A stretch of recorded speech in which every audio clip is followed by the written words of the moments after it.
Hi students, welcome to KC Botany. 12th Pure Science Botany top மோஸ்ட்டாக இருக்கக்கூடிய 3 mark questions தான் பார்க்க போகிறோம். Already top most 5 mark questions வந்து அப்டேட் பண்ணியிருந்தோம். அதில் இருக்கக்கூடிய கொஷின்ஸ் எல்லாமே பார்த்துருங்க. ஸோ இந்த வீடியோவில் சொல்லக்கூடிய கொஷின்ஸ் வந்து ஸ்கிப் பண்ணாமல் படிச்சிருங்க. ஆல்ரெடி இதோட பிடிஎஃப் எல்லாமே நம்மளுடைய வாட்ஸ்அப் குரூப்பில் வந்து ஷேர் பண்ணியாச்சு. ஸோ நீங்கள் வந்து பிடிஎஃப் வேணுங்கிற ஸ்டூடெண்ட்ஸு டிஸ்கிரிப்ஷன் லிங்க்கில் இருக்குது, அதில் ஜாயின் பண்ணுறேங்க. நான் ஒன்ஸ் அகைன் வந்து ரீசென்ட் பண்ணுறேன், நீங்கள் வந்து படிச்சுக்கலாம். அது மட்டும் இல்லாமல் பப்ளிக் எக்ஸாம்ஸில் இது வரைக்கும் ரிப்பீட்டடாக கேட்ட கொஷின் எது அப்படிங்கிறதையும் அப்டேட் பண்ணியிருக்கேன். ஸோ அந்த கொஷின்ஸ் எல்லாமே பாருங்கள். ஸோ நம்ம அப்டேட் பண்ண வீடியோஸ் எல்லாமே பார்க்கலாம். ரீசன்ட் வீடியோஸில் செக் பண்ணி பாருங்கள், அல்லது யூடியூப்பில் செக் பண்ணும்போது கேசி பாட்டனி அப்படின்னு சொல்லி கூட டைப் பண்ணி செக் பண்ணிங்கன்னா நம்ம அப்டேட் பண்ண கொஷின்ஸ் எல்லாமே வரும். ஸோ நீங்கள் வந்து 3 மார்க்ஸ் எல்லாமே அட்டன் பண்ணணும் அப்படின்னா இந்த வீடியோ முழுமையாக பாருங்கள். ஸோ இதில் வந்து நியூ கொஷின்ஸ் வந்து என்னென்ன கேட்கலாம் அப்படிங்கிறதையும் சொல்லியிருக்கோம். அதையும் வந்து என்ன பண்ணுங்கள், நோட் பண்ணி படிச்சுங்க. ஸோ ஃபஸ்ட்டு பார்த்தீங்க அப்படின்னா இந்த சூலோட படம், இந்த கொஷின் வந்து அதிகமாக கேட்டிருக்காங்க. சரிங்களா, கிட்டத்தட்ட ஒரு 5 பப்ளிக் எக்ஸாம்ஸில் இந்த கொஷின் கேட்டிருக்காங்க. இதோட எக்ஸ்பிளனேஷனோட படிச்சுங்க. சரிங்களா, அதே போல் முதிர்ந்த மகரந்த பை அதையும் நல்லா படித்து வச்சுங்க. அதுக்கடுத்து எண்டோதீசியம் மகரந்த பை வெடித்தலுடன் தொடர்புடையது அந்த கொஷின். சரிங்களா, endothecium associated with dehiscence of anther, டப்பீட்டத்தோட பணிகள். ஸோ அதோட வகையுமே என்ன பண்ணுறங்க, படிச்சிருங்க. ஸோ அது வந்து இங்கே 2 வகை கொடுத்துருப்பாங்க, சுரப்பு டப்பிட்டம், இன்னொன்று ஊடுருவு வகை டப்பிட்டம், இன்வாசிவ் செக்ரேட்டரி. அதுக்கடுத்து பல்கறி நிலை என்றால் என்ன, அது வணிகத்தில் அதோட முக்கியத்துவம். சரிங்களா, இது கூடவே கருவுரா கணிகளை என்ன பண்ணுறாங்க, படித்து வச்சிங்க. ஸோ நியூவாக இது வரைக்கும் அதிகமாக கேட்காத இருக்கக்கூடிய கொஷின் அப்படின்னு சொல்லி பார்த்தீங்கன்னா இந்த கருவுரா இனப்பெருக்கம். ஸோ இந்த கொஷினை வந்து என்ன பண்ணி வச்சிங்க, படித்து வச்சிங்க. ஸோ இது வந்து கேட்கறதுக்கு சான்சஸ் இருக்குது. சரிங்களா, நம்ம வந்து ஒவ்வொரு வீடியோலையுமே Tamil medium and English medium 2 மீடியம்ஸ்க்கே சொல்கிறோம். அது வந்து நீங்கள் ஃபாஸ்ட்டாக பார்க்குறதுனால சொல்கிறது வந்து உங்களுக்கு புரியாமல் போகலாம். சரிங்களா, அதனால் பொறுமையாக பாருங்கள். ஸோ இதில் வந்து பார்த்தீங்க அப்படின்னா வாட் இஸ் அப்போமிச்சிஸு, அதோட டைப்ஸு. சரிங்களா, இந்த கொஷின்ஸ் வந்து நியூவாக கேட்கறதுக்கு சான்சஸ் இருக்குது, அதனால் இது வந்து பார்த்து வச்சுங்க. ஸோ நெக்ஸ்ட்டு பார்த்தீங்கன்னா சாப்டர் 2. ஸோ சாப்டர் 2வை பொறுத்த வரைக்கும் இந்த மெண்டலோட 7 வேறுபட்ட பண்பு, 7 கான்ட்ராக்டிங் பேர்ஸ் ஆஃப் மெண்டல். அதுக்கடுத்து பார்த்தீங்கன்னா இந்த பரிமாற்ற கலப்பு, ரெசிப்ரோக்கல் கிராஸ், இது வந்து படிச்சிருங்க. அதுக்கடுத்து பார்த்தீங்க அப்படின்னா டெஸ்ட் கிராஸ், பேக் கிராஸ்ன்னு இருக்கும், அதை வந்து பார்த்துருங்க. ஒரு பண்பு கலப்பு, அது வந்து படிச்சிருங்க, மோனோஹைப்ரிட் கிராஸ் அப்படிங்கிறது. அதுக்கடுத்து இணை ஓங்குதன்மை, கோடாமினன்ஸ்னு இருக்கும். இந்த கொஷின்ஸ் வந்து என்ன பண்ணுங்க பாருங்கள். ஸோ நெக்ஸ்ட்டு வந்து இதில் நியூவாக கேட்கறதுக்கு சான்சஸ் இருக்கக்கூடிய கொஷின்ஸ் அப்படின்னு சொல்லி பார்த்தீங்கன்னா அதிகமாக இந்த ஒடுங்கு கொல்லி மரபணு பெற்றுள்ள ஆன்டிரைனத்தில் காணப்படும் 3 வகை தாவரங்கள். ஸோ இந்த கொஷின்ஸ் வந்து என்ன பண்ணி வச்சுங்க, நோட் பண்ணி வச்சுங்க. சரிங்களா, ஏன்னா இது வந்து அதிகமாக கேட்கல. Name the 3 types of plants found in Antirrhinum. சரிங்களா, இந்த கொஷின்ஸ் வந்து என்ன பண்ணுங்க பாருங்கள். So next chapter 3. சாப்டர் 3ல் பார்த்தீங்க அப்படின்னா இந்த டிஎன்ஏ பழுது பார்த்தல், இது வந்து அதிகமாக இன்னும் கேட்கல. ஸோ இந்த கொஷின்ஸ் வந்து பார்த்துருங்க. அதுக்கடுத்து மரபணு வரைபடத்தோட பயன்கள், ஜெனட்டிக் மேப், அதோட யூசஸ்ஸு, பிணைப்பு குறுக்கேற்றம் வேறுபாடு, மனிதனால் உருவாக்கப்பட்ட தானியத்தோட பெயர், அது எவ்வாறு உருவாக்கப்படுகிறது, அதை வந்து பார்த்துருங்க. அதுக்கடுத்து டைல் ஃபார்மிங், வால் உருவாக்கம், இதுவும் அதிகமாக கேட்டிருக்காங்க. அதுக்கடுத்து பல்கூட்டு அல்லீல்கள். ஸோ இந்த கொஷின்ஸ் வந்து என்ன பண்ணுங்க பாருங்கள். ஸோ இதில் 3rd லெசனில் வந்து நியூவாக கேட்கறதுக்கு வாய்ப்பு இருக்கக்கூடிய கொஷின்ஸ் வந்து அப்படின்னு சொல்லி பார்த்தீங்கன்னா இந்த சொனோரா 64. ஸோ இது வந்து அதிகமாக கேட்கல, அதனால் சொனோரா 64 அப்படிங்கிறத என்ன பண்ணி வச்சுங்க, படித்து வச்சுங்க. சரிங்களா, இங்கிலீஷ் மீடியத்துக்கும் அதே தான், சொனோரோ 64 அப்படிங்கிறது. ஸோ இந்த கொஷின்ஸ் எல்லாமே பார்த்துங்க, ஏன்னா அதை வந்து நியூவாக கேட்கறதுக்கு வாய்ப்பு இருக்குது. ஸோ அதுக்கடுத்து பார்த்தீங்க அப்படின்னா சாப்டர் 4.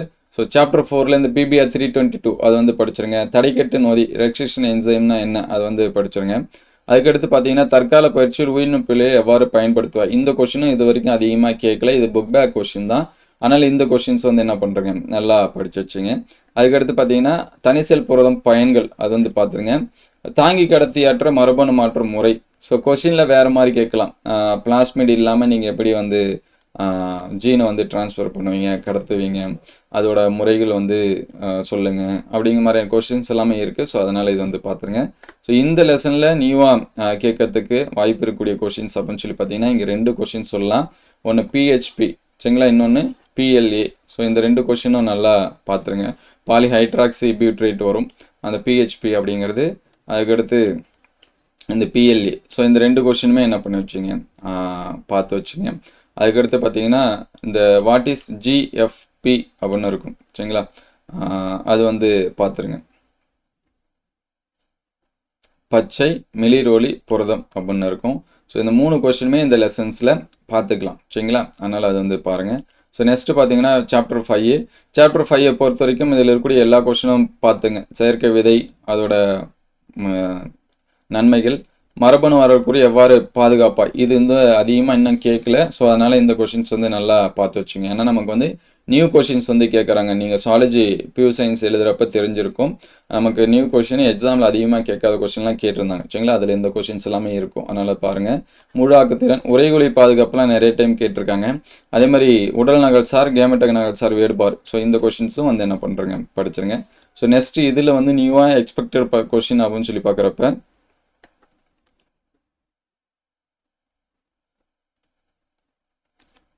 ஸோ இந்த வளர்ச்சிதை மாற்ற பொருட்கள், ஸோ இது வந்து பார்த்துருங்க. ஏதேனும் 3 2ஆம் நிலை வளர்ச்சிதை மாற்ற பொருட்கள், இது வந்து கேட்கலாம் சரிங்களா. நமக்கு அந்த டேபிளில் கொடுத்துருப்பாங்க. அதனால் இந்த கொஷின்ஸ் வந்து என்ன பண்ணி வச்சுங்க, பார்த்து வச்சுங்க. செகண்டரி மெட்டபாலிக்ஸ், அதோட யூசஸ்ஸு, எதனாச்சும் 2ஆவது நீங்கள் மினிமம் படிச்சிங்க சரிங்களா. நமக்கு அதுலேருந்து 1 மார்க்ஸும் கேட்கறதுக்கு வாய்ப்பு இருக்குது. அதனால் இந்த கொஷின் ஃபுல் மார்க்ஸ் இருக்குதுன்னு நினைக்கிற ஸ்டூடெண்ட்ஸு அதெல்லாமே பார்த்து வச்சுங்க. அதுக்கடுத்து சாப்டர் 6 வரும்போது யூரி திருமல், ஸ்டீனோ திருமல், இது வந்து நல்லா படிச்சுங்க. வெப்ப அடுக்கமையெல்லாம் நிறைய டைம் கேட்டிருக்காங்க எக்ஸாம்ஸில். ஸோ அதனால் அது பார்த்துருங்க. தெர்மல் ஸ்ட்ராட்டிஃபிகேஷனு. அதுக்கடுத்து வறண்ட நில தாவரத்தோட உள்நமைப்பு தகவமைப்பு, இது வந்து 5 மார்க்ஸ்லுமே நிறைய டைம் கேட்டிருக்காங்க. 5 மார்க்கு 3 மார்க், இந்த 2 கொஷின் அதிகமாக கேட்டிருக்காங்க. அதுக்கடுத்து இந்த தாவரங்களால் சீரமைக்கப்படுதல், அது வந்து பாருங்கள். இந்த ஆல்பிடோ எஃபெக்ட் ஒரு டைம் மட்டும் கேட்டிருக்காங்க, அதனால் இந்த டைம் எதிர்பார்க்கலாம். அதனால் இந்த ஆல்பிடோ எஃபெக்டும் நல்லா பார்த்து வச்சுங்க. ஸோ இதில் நியூவாக கேட்கக்கூடிய கொஷின்ஸ் அப்படின்னு சொல்லி பார்க்குறப்ப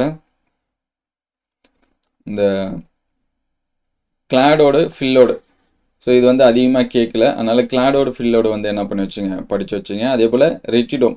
ஸோ இந்த 2 கொஷினை பாருங்கள். இந்த 2த்தில் எதனாச்சும் ஒன்று நியூவாக கேட்கறதுக்கு வாய்ப்பு இருக்குது சரிங்களா. ஒன்று வந்து ரெட்டிடோமு, இன்னொன்று கிளாடோடு ஃபில்லோடு. ஸோ இந்த எக்ஸ்ட்ரா சொல்லக்கூடிய கொஷின்ஸ் வந்து பார்த்தீங்கன்னா நான் ஃபுல் மார்க்ஸ் எடுத்தே தீருவேன் அப்படிங்கிற ஸ்டூடெண்ட்ஸ் மட்டும் பாருங்கள். அதர்வைஸ் இந்த கொஷின்ஸ் பார்த்தாலே போதும் சரிங்களா. எனக்கு ஃபுல் மார்க்ஸ் எல்லாமே தேவையில்லைங்க, எனக்கு பாஸ் பண்ணால் போதும், ஓரளவுக்கு மார்க்ஸ் இருந்தால் போதும் அப்படின்னா இந்த கொஷின்ஸ் மட்டுமே பாருங்கள். ஸோ அதுக்கடுத்து பார்த்தீங்கன்னா 7th லெசன் ஆற்றல் பிரமிடு எப்போதும் நேரானவை, அதுக்கான காரணம். அதுக்கடுத்து பார்த்தீங்கன்னா உணவு வலையோட முக்கியத்துவம். நீல கார்பன் இது வரைக்கும் அதிகமாக கேட்கல சரிங்களா. இது இன்டீரியரில் கேட்கறதுக்கு வாய்ப்பு இருக்குது. ப்ளூ கார்பன் ஈகோ சிஸ்டம், நீல கார்பன் சூழல் மண்டலம் என்றால் என்ன அது. அதுக்கடுத்து பார்த்தீங்கன்னா இந்த கொஷினும் அதிகமாக எக்ஸாம்ஸில் வந்து கேட்கல. ஒரு குறிப்பிட்ட சூழல் மண்டலத்தின் பிரமிடு எப்போதும் மாறுபட்ட வடிவத்தில் இருக்கும், அதனை எடுத்துக்காட்டுடன் விளக்குக. ஸோ இதுவும் அதிகமாக கேட்கல சரிங்களா. அதனால் இந்த கொஷினை பார்த்துங்க. அதுக்கடுத்து இது ரொம்ப ஈஸி சரிங்களா. அவங்க வந்து கொடுத்துருவாங்க, அதை வந்து நம்ம எழுத போகிறோம் அவ்வளோதான் சரிங்களா. அதனால் இதை ஜஸ்ட்டு பார்த்துக்கலாம். சூழமண்டலத்தோட அமைப்பு படம் வரைந்து பாகம் புரி. இப்போ டயக்ராம் கொஷின் ஒன்று வந்து இந்த லெசனில் வந்துச்சுன்னா இந்த பாண்டி ஈகோ சிஸ்டம் கேட்பாங்க சரிங்களா. அதனால் அதை வந்து பார்த்துருங்க. ஸோ இது கூட எக்ஸ்ட்ரா நியூவாக கேட்கக்கூடிய கொஷின்ஸ் அப்படின்னு சொல்லி பார்க்குறப்ப தலைமை இனங்கள் அப்படின்னு ஒரு கொஷின் இருக்குது சரிங்களா. அந்த கொஷின் வந்து என்ன பண்ணி வச்சுங்க, பார்த்து வச்சுங்க. ஸோ இங்கே பார்த்தீங்கன்னா ஃப்ளாக்ஷிப் ஸ்பீசிஸ் அப்படின்னு சொல்லுவோம். ஸோ இந்த கொஷின் வந்து என்ன பண்ணுங்கள் பாருங்கள். இது வந்து கொஷினை தேட தேவையில்ல, 1 by 1 நீங்கள் படிச்சுட்டு வந்தீங்கன்னா புத்தகத்தில் பார்த்தா தான் இருக்கும், கைடில் இந்த மாதிரிலாம் இருக்காது சரிங்களா. இதெல்லாமே எக்ஸ்பெக்டடு கொஷின்ஸு கேட்கலாம் அப்படின்னு சொல்லி இருக்கக்கூடிய கொஷின். நமக்கு பியூர் சயின்ஸுங்கிறதுனால ஒரு 2 சாப்டரில் எக்ஸ்ட்ரா டாபிக்லாம் இருக்குது. சாப்டர் நம்பர் 9 அதில் பார்த்தீங்கன்னா விதைகளை பற்றி, விதை சேமிப்பு முறைகளை பற்றி நமக்கு எக்ஸ்ட்ரா இருக்கும், அதனால் அதை படிச்சுங்க. அதுக்கடுத்து சாப்டர் 3ல் பார்த்தீங்கன்னா அந்த புரத சேர்க்கை பற்றி இருக்கும். அதில் இருக்கக்கூடிய ஒரு சில டாபிக், நியூ டாபிக் இருக்கும், அது வந்து நம்ம என்ன பண்ணி ஆகணும் அப்படின்னா எக்ஸ்ட்ரா படிச்சாகணும். அதுக்கடுத்து சாப்டர் 10ல் கொஞ்சம் வந்து எக்ஸ்ட்ரா இருக்கும், அதை நம்ம வந்து படிக்கணும். அதுக்கடுத்து சாப்டர் 7ல் பார்த்தீங்கன்னா நமக்கு காடுகளை பற்றி கொஞ்சம் அதிகமாக கொடுத்துருப்பாங்க, அங்கே நம்ம வந்து எக்ஸ்ட்ரா படிக்கணும். ஸோ இதுதான் சரிங்களா. காடுகளை வச்சு அதனாச்சும் கொஷின்ஸ் வந்து கேட்கலாம் நம்ம பியூர் சயின்ஸுங்கிறதுனால. அதுக்கடுத்து சாப்டர் 8ல் பார்த்தீங்கன்னா இந்த புவி வெப்பமாதலோட விளைவு, பன்ம பாதுகாப்பில் கோவில் காடு, சேக்ரட் குரூஸு, இந்த தாவர சுட்டி காட்டி, அதை வந்து படிச்சுருங்க. அதுக்கடுத்து சிப்கோ இயக்கம் வந்து அதிகமாக கேட்கலாம், அதனால் இந்த கொஷின்ஸ் நல்லா பாருங்கள். உயிரி கண்காணிப்பு, எக்ஸோட்டிக் கன்சர்வேஷன், ஸோ இந்த 3மே அதிகமாக கேட்கல. ஒருவேளை இந்த உயிரி கண்காணிப்பு கேட்கறதுக்கு வாய்ப்பு இருக்குது, அதனால் பயோ மானிட்டரிங் வந்து என்ன பண்ணுறேங்க பார்த்து வச்சுங்க. ஸோ இதில் வந்து எக்ஸ்பெக்டட் நியூ கொஷின் அப்படின்னு சொல்லி பார்க்குறப்ப இந்த கொஷின் படிச்சுங்க. இடவரை சிற்றினங்கள். ஸோ இது வந்து பாருங்கள், எண்டமிக் பிளான்ஸ் அப்படின்னு இருக்கும் சரிங்களா. இந்த கொஷின்ஸ் வந்து கொஞ்சம் எக்ஸ்ட்ரா ஃபோக்கஸ் பண்ணி பார்த்து வச்சுங்க. ஸோ நெக்ஸ்ட்டு பார்த்தீங்கன்னா சாப்டர் 9. சாப்டர் 9 இதில் கூட கொடுத்துருக்கிற எல்லாமே பார்த்துருங்க. முதல்நிலை, இரண்டாம் நிலை அறிமுகப்படுத்துதல், களப்பொருத்தலோட வகை, அதுக்கடுத்து நகல் தேர்வு, குளோனல் செலெக்ஷனு, அதுக்கடுத்து தற்காலத்தில் இது வந்து அதிகமாக இன்னும் கேட்கல சரிங்களா. அதனால் இதை வந்து நல்லா பார்த்து வச்சுங்க. அதுக்கடுத்து பார்த்தீங்கன்னா மண் வளத்தை மேம்படுத்தல நுண்ணுயிர் உட்செலுத்தலோட எவ்வாறு பயன்படுகிறது. ஸோ இந்த கொஷின்ஸ் வந்து என்ன பண்ணுங்க பார்த்து வச்சுங்க. ஸோ இதில் வந்து நியூவாக கேட்கறதுக்கான கொஷின்ஸ் அப்படின்னு சொல்லி பார்க்குறப்ப அந்த நோரின் 10 அப்படின்னு சொல்லி கொடுத்துருப்போம். இதை வந்து பார்த்துருங்க. அதுக்கடுத்து பார்த்தீங்க அப்படின்னா இந்த இணக்கமாதல். ஸோ இது வந்து அதிகமாக கேட்டதில்லை. ஸோ இதை வந்து என்ன பண்ணுறங்க படிச்சுருங்க சரிங்களா. அதே போல் நமக்கு வந்து நியூ கொஷின் நமக்கு விதைகளை பற்றி இருக்குன்னு சொன்னோம் தெரியுங்களா. அதனால் இந்த விதை நேர்த்தியோட பயன்கள், அதுக்கடுத்து சுவல்பட். ஸோ இது எல்லாமே ஃபுல் மார்க்ஸ் வேணுங்கிற ஸ்டூடெண்ட்ஸ் மட்டும் மார்க் பண்ணி வச்சிங்க. அதர்வைஸ் வந்து விட்டுருங்க. நான் வந்து என்னால் இதெல்லாம் படிக்க முடியாது அப்படின்னா நீங்கள் வந்து அதை வந்து ஸ்கிப் பண்ணுறங்க சரிங்களா. அக்ளமைசேஷனு, அதுக்கடுத்து நோரின் 10, அதுக்கடுத்து இங்கே கொடுத்துருக்கேன் பாருங்கள் சுவல்பட்டு சீட் பேங்க் அப்படின்னு இருக்கும் சரிங்களா. அது ஸ்பெல்லிங் மிஸ்டேக்கு, அதை வந்து பார்த்து வச்சுங்க. ஸோ நெக்ஸ்ட்டு வந்து பார்த்திங்க அப்படின்னா சாப்டர் 10. ஸோ சாப்டர் 10ல் இருக்கக்கூடியது எல்லாமே படிச்சுங்க. நமக்கு எது வேணாலும் கொஷின்ஸ் வந்து கேட்கலாம். இந்த இயற்கை மேலாண்மையெல்லாம் ஒரு 2-3 வாட்டி இயர் கொஷினில் கேட்குறாங்க. அதுக்கடுத்து அரிசியோட பொருளாதார முக்கியத்துவம் வந்து படித்து வச்சுங்க. எதனாச்சும் தாவரத்தோட பெயர் கொடுத்துட்டு அதோட பயன்கள் இந்த மாதிரி கேட்கலாம். இல்லை உங்களுக்கு பிடிச்ச தாவரத்தோட பயன்கள் இந்த மாதிரி எழுதுங்க அப்படின்னு சொல்லி கேட்கலாம் சரிங்களா. அதனால் அந்த கொஷின் பார்த்துங்க. ஸோ நெக்ஸ்ட்டு பார்த்திங்க அப்படின்னா இதில் நமக்கு வந்து நியூவாக கேட்கலாம் அப்படின்னா என்எம்பி அப்படிங்கிறது வந்து பார்த்து வச்சுங்க. அதுக்கடுத்து இந்த நறுமண தைலத்தோட மல்லி ரோஜாவோட பங்கு இது வந்து அதிகமாக கேட்கல. ஸோ அதனால் இந்த கொஷின்ஸ் வந்து என்ன பண்ணுங்க பார்த்துங்க சரிங்களா. என்எம்பிபி அப்படின்னா என்ன, அதுக்கடுத்து பார்த்தீங்கன்னா difference between give account the role of jasmine and rosa perfume சரிங்களா. இந்த கொஷின்ஸ் எல்லாமே என்ன பண்ணி வச்சுங்க பார்த்து வச்சுங்க. ஸோ இது எல்லாமே நியூவாக எக்ஸ்பெக்டட் கொஸ்டின் எது எது அப்படிங்கிறதையும் என்ன பண்ணியிருக்கோம் சொல்லியிருக்கோம். அடுத்த வீடியோவில் நம்ம டாப் மோஸ்ட்டாக இருக்கக்கூடிய 2 மார்க்ஸ் வந்து பார்ப்போம், ப்ளஸ் வந்து டயக்ராம் கொஷின். ஸோ நம்ம 1 by 1 அப்டேட் பண்ண கொஷின் 5 மார்க்ஸு, இந்த 2 மார்க்ஸு, அதுக்கடுத்து அப்டேட் பண்ணக்கூடிய 3 மார்க்ஸு, அதுக்கடுத்து அப்டேட் பண்ணக்கூடிய 2 மார்க்ஸு. இதை படித்தாலே போதும், நீங்கள் வந்து ஃபுல் மார்க்ஸ் வந்து ஸ்கோர் பண்ண முடியும். ஸோ நிறைய ஸ்டூடெண்ட்ஸ் வந்து கன்ஃபியூஸே ஆக தேவை. நம்ம தமிழ் மீடியம், இங்கிலீஷ் மீடியம் 2 மீடியமுக்கும் ஒரே டைமில் தான் சொல்கிறோம். நீங்கள் பொறுமையாக பார்த்தீங்கன்னா சொல்கிறது வந்து என்ன பண்ணும் புரியும் சரிங்களா. நானே கொஞ்சம் ஃபாஸ்ட்டாக தான் சொல்கிறேன், நீங்கள் அதை விட ஃபாஸ்ட்டாக வச்சு பார்த்தீங்க அப்படின்னா புரியாது. உங்களுக்கு ஏதாவது டவுட் இருந்துச்சுன்னா கமெண்ட் பண்ணுங்கள். நம்ம எல்லா பிடிஎஃப்புமே வாட்ஸ்அப் குரூப்பில் ஷேர் பண்ணிட்டு தான் இருக்கோம். நியூவாக ஜாயின் பண்ணக்கூடிய ஸ்டூடெண்ட்ஸ்க்கும் ஹெல்ப்ஃபுல்லாக இருக்கிற மாதிரி 1 hour ஒன்ஸ் வந்து ரீசென்ட் பண்ணிகிட்டு இருக்கோம். ஸோ அதனால் நியூவாக ஜாயின் பண்ணாலும் நீங்கள் வந்து வெயிட் பண்ணுங்கள், நம்ம வந்து என்ன பண்ணுவோம் அப்டேட் பண்ணுவோம். ஸோ நெக்ஸ்ட் வீடியோவில் டாப் மோஸ்ட்டாக இருக்கக்கூடிய 2 மார்க் கொஷின்ஸ் வந்து அப்டேட் பண்ணுவோம். தேங்க்யூ.